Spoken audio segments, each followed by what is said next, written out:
मराठा इतिहास के सबसे वीर योद्धा की कहानी, जिनकी शौर्य गाथा इतिहास के पन्नों में अमर है।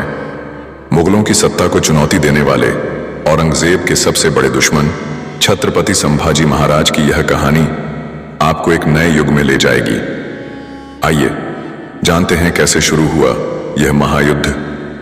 साल 1657 शिवनेरी किले में एक सिंह का जन्म हुआ।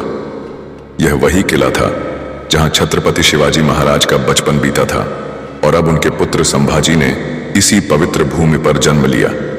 जैसे ही उनके जन्म का समाचार पूरे मराठा साम्राज्य में फैला, हर ओर खुशियों की लहर दौड़ पड़ी। लेकिन कोई नहीं जानता था कि यह बालक एक दिन पूरे मुगल साम्राज्य को हिलाकर रख देगा। संभाजी बचपन से ही असाधारण बुद्धिमान और वीर थे। बचपन में ही उन्हें संस्कृत, मराठी, फारसी और कई युद्ध कला सिखाई गई।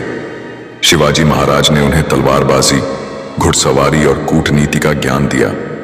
9 वर्ष की आयु में ही संभाजी को मुगलों और आदिल शाही के खिलाफ युद्ध की बारीकियां समझाई जाने लगीं। यह कोई साधारण बालक नहीं था, यह भविष्य का सबसे प्रखर योद्धा था। संभाजी जब केवल 9 वर्ष के थे, तब उन्हें एक विशेष संधि के तहत औरंगजेब के दरबार में भेजा गया। लेकिन वहां भी इस मराठा बालक ने अपने साहस का परिचय दिया। उसने मुगल दरबार में शेर की तरह गर्जना की और औरंगजेब की चालाकियों को मात दी। यह देखकर पूरा मुगल दरबार हक्का बक्का रह गया। यह पहला संकेत था कि संभाजी आने वाले समय में मुगलों के लिए सबसे बड़ा खतरा बनने वाले थे।